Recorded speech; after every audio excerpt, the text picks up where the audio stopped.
Assalamualaikum warahmatullahi wabarakatuh. Om Swastiastu, Shalom, Namo Buddhaya, salam kebajikan bagi kita semua. Selamat datang di video saya, yaitu video penugasan tentang proses produksi dengan melanjutkan materi casting proses. Dengan dosen pengampu yang terhormat Profesor Dr. Cokorda Gede Tirtanindya, ST, MT. Nah, izinkan saya untuk memperkenalkan diri. Nama saya Yosi Riko Rifki Pradana dengan NIM 21055311071 dari Fakultas Teknik Program Studi Teknik Mesin Universitas Udayana. Tanpa berlama-lama, kita langsung saja ke materinya.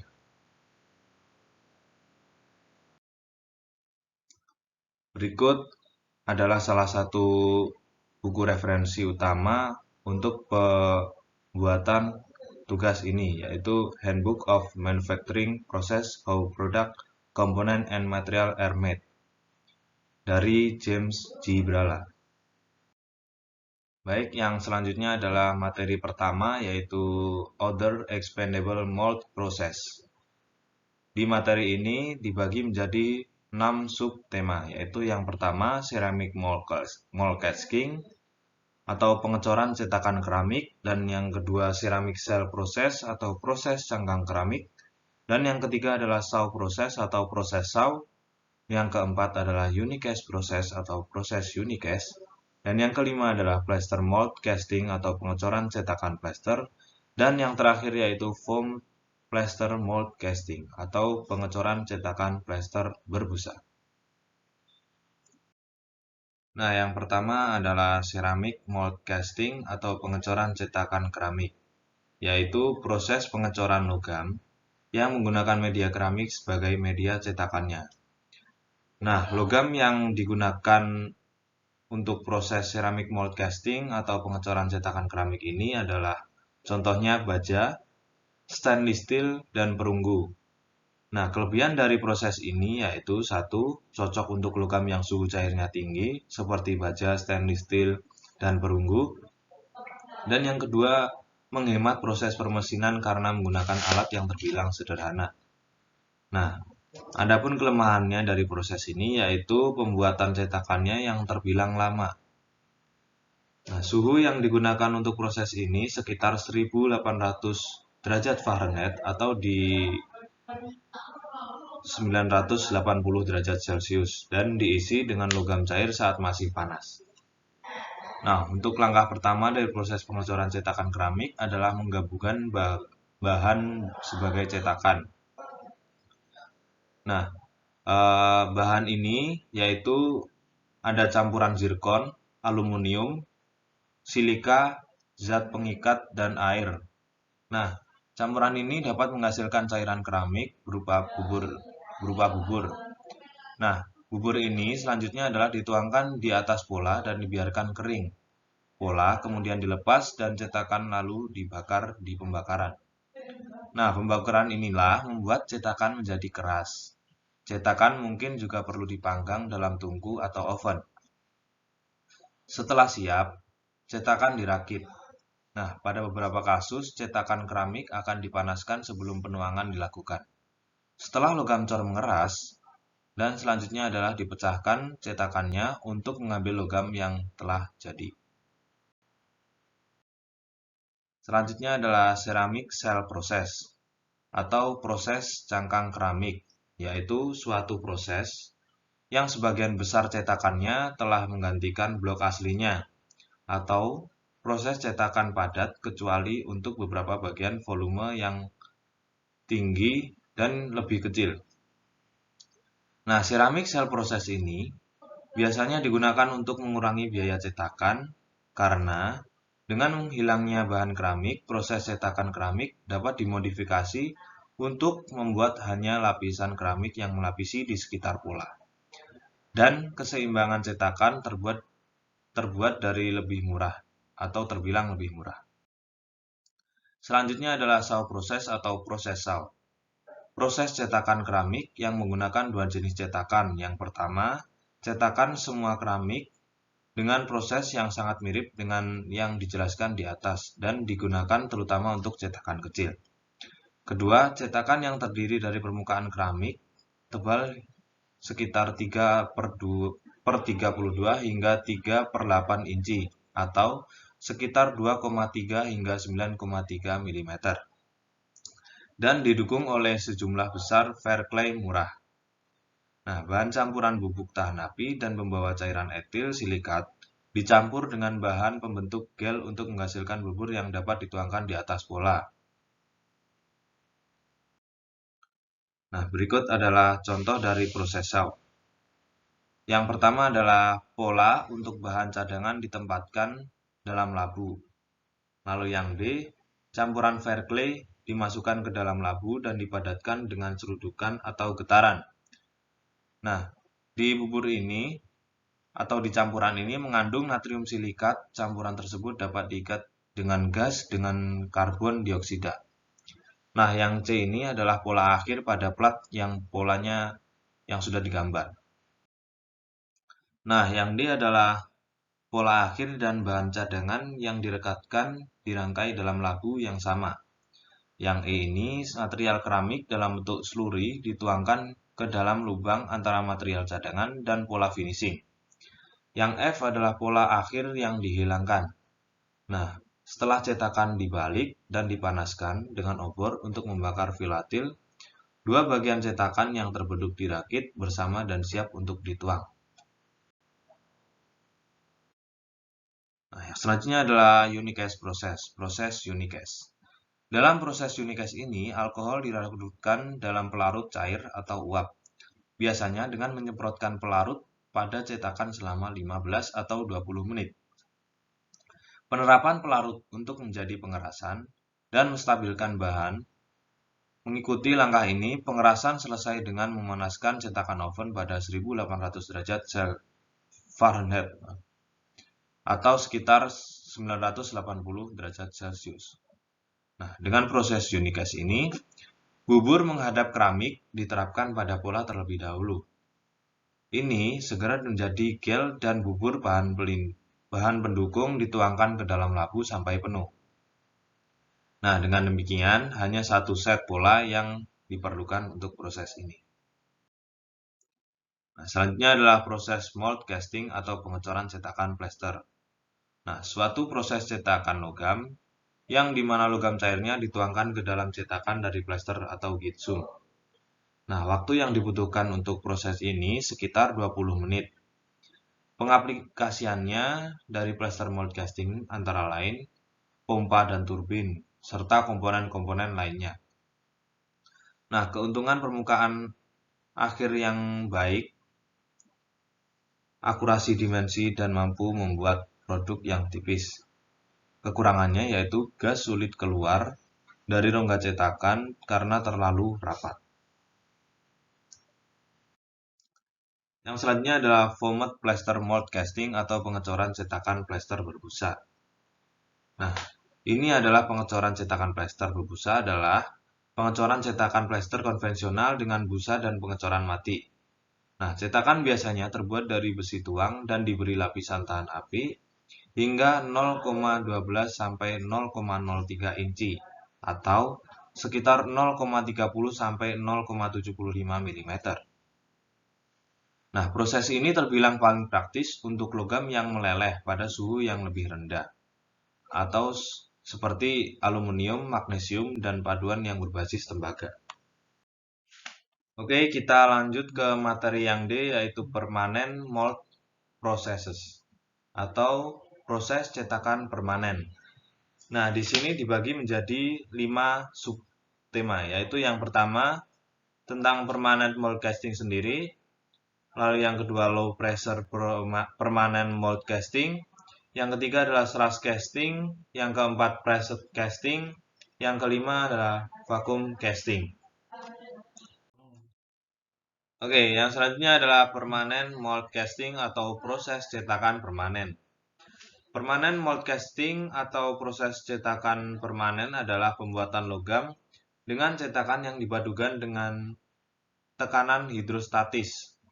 Nah, cara ini tidak praktis untuk pengecoran yang berukuran besar. Nah, biasanya digunakan di logam yang bukan baja seperti aluminium, seng, timah, magnesium, dan perunggu.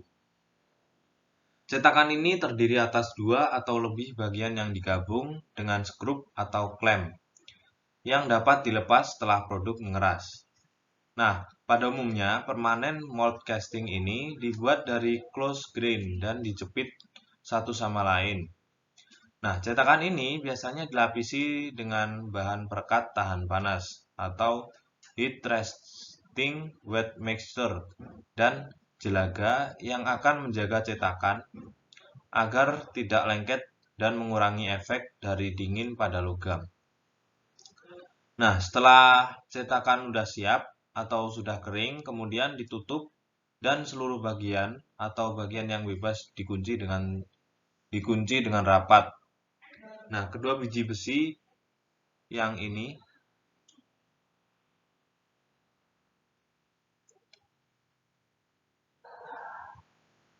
dapat digunakan dalam cetakan jenis ini untuk mengantisipasi suhu logam dilakukan dengan menuang air ke dalam cetakan melalui pintu yang terbuka. Setelah hasil cetakan cukup dingin, bagian yang bebas ditarik dan cetakan dapat dibuka. Nah, hasil cetakannya akan diangkat. Nah, cetakan yang sudah jadi ini kemudian dibersihkan dan disusun kembali ke bagian-bagian cetakan. Nah, cetakan pun siap dituangi lagi untuk digunakan lagi. Nah, alat ini sebagian besar digunakan untuk mencetak piston atau bagian-bagian mesin kendaraan, mesin diesel, dan mesin kapal. Penerapan lainnya juga banyak ditemukan di industri-industri yang membuat beberapa materi seperti gear dan mesin cuci. Nah, pada bagian-bagian ini seperti vacuum cleaner, tutup kipas, bagian untuk alat portable dan perlengkapan lampu luar ruangan dan lain-lain. Nah, yang selanjutnya adalah low pressure permanent mold casting atau pengecoran cetakan permanen, tekanan rendah. Nah, pada pengecoran jenis ini, cetakan diletakkan di atas ruang kedap udara atau airtight chamber, kemudian gas bertekanan rendah dialirkan ke dalam ruang tersebut sehingga logam yang berada di dalam ladle tertekan ke atas melalui saluran batu tahan api masuk ke dalam cetakan. Nah, keuntungan dari proses ini adalah hasil cetakan dapat bersih dari inklusi, kerusakan akibat porositas gas dan oksidasi dapat diperkecil, dan sifat mekaniknya meningkat. Nah, selanjutnya adalah slash casting atau pengecoran tuang. Nah, biasanya proses ini digunakan untuk benda cor yang berlubang dengan cetakan logam tanpa inti. Logam cor biasanya dipakai dalam slash casting adalah timah hitam, seng, dan timah putih. Dalam prosesnya sendiri, bahannya dituangkan ke dalam cetakan dan dibiarkan dingin sampai terbentuk cangkang bahan dalam cetakan. Nah, berikut adalah proses slash casting atau pengecoran tuang. Nah, yang pertama ini, logam dituangkan ke dalam cetakan hingga penuh. Tunggu hingga logam yang berada di tepi membeku. Nah, jadi logam cairnya dituangkan ke dalam cetakan ini sampai penuh. Lalu dia akan mengeras dan membeku di bagian sini dan akan membentuk sebuah cetakannya. Setelah itu, keluarkan logam yang sisa atau logam yang masih cair. Nah, selanjutnya buka cetakan dan lepas produk cor tersebut. Nah, lalu ini dibuka, setelah ini dibuang, ini dibuka dan jadilah seperti ini.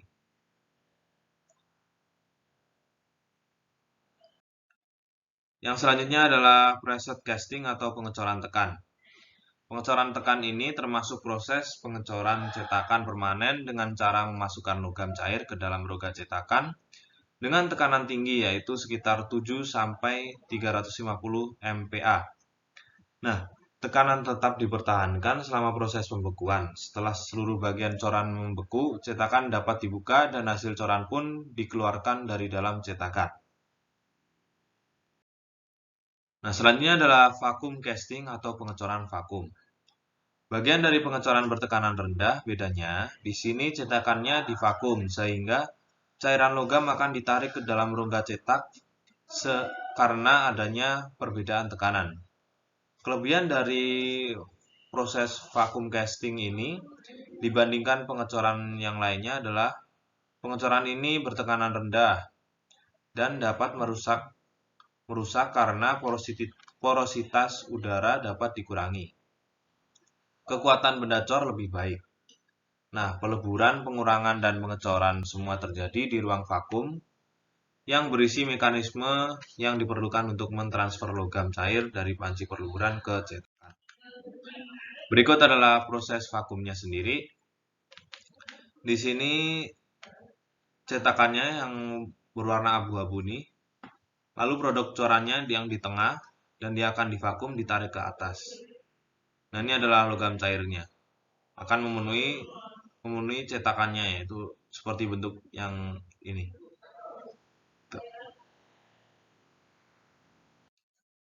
Oke, yang selanjutnya adalah centrifugal casting atau pengecoran sentrifugal. Centrifugal casting dibagi menjadi tiga, yaitu yang pertama true centrifugal casting, semi centrifugal casting, centrifugal casting. Nah, yang pertama adalah centrifugal casting, yaitu pengecoran sentrifugal. Centrifugal casting ini adalah pengecoran yang dilakukan dengan cara menuangkan logam cair ke dalam cetakan yang berputar. Jadi, ini logam cairnya dituangkan dari pintu yang pertama ini, akan memenuhi bidang dan akan selalu diputar, yang membentuk gerakan sentrifugal. Sehingga bisa disebut tentang centrifugal casting atau pengecoran sentrifugal. Oke, yang selanjutnya adalah true centrifugal casting atau pengecoran sentrifugal sejati. Nah, pengecoran ini digunakan untuk pembuatan perpipaan, pipa khusus, silinder-silinder, dan benda cor lainnya yang khususnya berbentuk silinder. Nah, cetakan ini terbuat dari logam tetapi mungkin dilapisi pasir. Nah, gaya sentrifugal yang bekerja ini menahan logam cair pada dinding luar cetakan yang berputar. Nah, produk coran yang dihasilkan memiliki karakteristik yang sangat kuat, terutama di bagian luar coran atau dinding coran. Nah, di proses ini juga tidak terjadi penyusutan pada bagian luar coran. Untuk tingkat kemiripannya sangat tinggi. Nah, prinsip pengecoran sentrifugal sejati ini adalah pengecoran dari logam cair yang dituangkan ke dalam cetakan horizontal yang berputar pada kecepatan yang rendah. Logam cair dimasukkan melalui cawang tuang atau puring besin yang terletak pada salah satu ujung cetakan, yaitu di sini. Nah, pada beberapa mesin, cetakan diputar setelah logam cair dituangkan. Jadi, ini dituangkan terlebih dahulu. Jika sudah penuh, maka ini roller atas akan memutar seperti gaya sentrifugalnya. Nah, ini adalah logam cairnya. Ini rollernya atau pemutar. Di sini ada penutup. Nah, ini motornya untuk memutar berlawanan arah. Jadi, jika dia memutar ke kiri, lalu silindernya akan memutar arah berlawanan. Ini adalah cetakan tuangnya. Dan ini adalah berupa cetakan atau silindernya ini. Ini roller bawahnya, ini roller atasnya. Oke. Nah, setelah cetakan penuh, diputar dinaikkan sampai perputaran tertentu dengan percepatan yang tinggi dan ditahan pada putaran itu sampai pembekuan terjadi. Putaran akan menghasilkan gaya sentrifugal pada logam cair sehingga membentuk coran yang sesuai dengan bentuk dinding cetakan. Nah, jadi hasil akhir bentuk luar dari benda cor ini bisa di lingkaran, oktagonal, heksagonal, atau bentuk-bentuk yang lainnya. Namun bagian sebelah dalamnya akan berbentuk lingkaran karena adanya gaya radial yang simetris. Oke, yang selanjutnya adalah semi-centrifugal casting atau pengecoran semi-centrifugal. Nah, semi-centrifugal casting ini atau pengecoran semi-centrifugal, dalam proses ini bagian-bagian yang memiliki bentuk simetris Di sekitar sumbu tengah dilemparkan termasuk roda, belangko roda gigi, nozzle, dan bagian selupa. Nah, beberapa cetakan dapat ditumpuk pada sumbu yang sama dan semuanya diisi dari sumber penuangan yang sama. Jadi, cetakan ini dapat ditumpuk lagi, dimasukkan dari sini, masukannya juga sama, dari sini, dari satu pintu, nanti akan diputar dengan ke kanan ini. Nah, ini adalah meja putarnya yang dapat berputar. Lalu yang adalah bisa disebut sebagai cetakan dan ini pintu masuknya. Cope ini adalah suatu bingkai atau penutup bagian atas dan drak ini adalah sebutan lain dari bingkai penutup bagian bawah. Nah, di sebuah inti dapat digunakan untuk lubang tengah jika ada dapat ditinggalkan di tengah coran. Nah, cara pengerjaannya sendiri yaitu penuangan dimulai ketika retakan diam dan kemudian cetakan berputar sampai pada kecepatan tertentu sehingga pembekuan logam terjadi pada saat cetakan tersebut berputar. Nah, gaya sentrifugalnya sendiri disebabkan oleh putaran cetakan akan mendorong logam cair masuk ke seluruh rongga cetakan. Cetakan tetap diputar sampai logam cair membeku dan mendingin. Produk coran bagian luar memiliki densitas yang lebih besar dibandingkan dengan densitas bagian tengah. Nah, kondisi ini dimanfaatkan untuk membuat benda dengan lubang di tengah seperti roda, pali, atau bagian tengah yang memiliki densitas rendah akan mudah dikerjakan dengan sifat permesinan. Pengecoran semi-sentrifugal ini digunakan untuk memproduksi benda yang memiliki panjang relatif pendek sekitar 100 mm dan aplikasi semi-sentrifugal vertikal ini bisa lebih luas karena dapat membuat benda yang lebih rumit seperti velg, tromol kendaraan bermotor, dan tromol kendaraan mobil. Oke, yang selanjutnya adalah centrifugal casting atau pengecoran sentrifugal. Nah, centrifugal casting ini adalah digunakan untuk bagian yang lebih kecil dan lebih rumit. Nah, gaya sentrifugalnya sendiri memberikan tekanan yang memastikan pengisian rongga secara penuh. Nah, cetakan terletak secara radial sekitar pusat atau riser yang bertindak sebagai sumbu rotasi. Nah, rotasi ini bisa tentang vertikal ataupun horizontal sumbu dan pada kecepatan rotasi yang lebih rendah. Nah, jadi logam cair akan masuk dari sini, dimasukkan ke dalam cetakan, yaitu kopi yang tadi adalah bingkai bagian atau bingkai tutup bagian atas dan drak ini adalah bingkai tutup bagian bawah. Nah, ini adalah meja putarnya yang bisa berputar. Lalu ini adalah porosnya dan ini benda cornya atau cetakannya. Nah, ini logam cairnya. Nah, prinsip kerjanya yaitu pengecoran sentrifugal ini dimulai setelah logam cair dituangkan mencapai temperatur tuang yang diinginkan. Kemudian logam cair dituang di atas pusat lingkaran cetakan melalui puring basin. Nah, gaya sentrifugal yang dihasilkan oleh adanya putaran akan mendorong logam cair ini masuk ke dalam rongga-rongga cetakan yang secara merata. Nah, putaran ini terus dilakukan sampai logam cor membeku dan mendingin. Nah, proses ini juga digunakan untuk benda cor yang sangat kecil dan tidak memerlukan persyaratan simetris radial seperti dua teknik pengecoran sentrifugal yang lain. Nah, dalam satu kali pengecoran bisa diperoleh beberapa produk coran. Bisa 2 sampai 5 tergantung besar cetakan dan ukuran benda cornya. Oke, yang selanjutnya adalah dari F, die casting sendiri. Nah, die casting ini dibagi menjadi dua, yaitu hot chamber die casting dan cold chamber die casting. Oke, yang selanjutnya adalah hot chamber die casting atau proses pengecoran mesin cetak tekan ruang panas. Nah, proses ini adalah proses manufaktur di mana aluminium cair dituangkan atau di kedalaman cetakan baja atau besi mold. Nah, untuk logam dengan suhu cair rendah dan logam yang tidak bereaksi. Nah, bahan bakunya adalah paduan dengan baja seperti timah hitam, timah putih, dan seng. Nah, gambar ini menunjukkan konfigurasi Gulsenek ini dari plunger dan saluran injeksi. Nah, sebelum injeksi, logam cair dibiarkan mengalir secara gravitasi ke dalam silinder injeksi. Jadi dimasukkan dari sini, dia masuk, seret, mau ke sini. Lalu plunger kemudian digerakkan oleh satu gaya mekanis atau pneumatik untuk memudahkan logam cair ke dalam cetakan atau tidak ada transfer eksternal dari bahan cair ke silinder injeksi.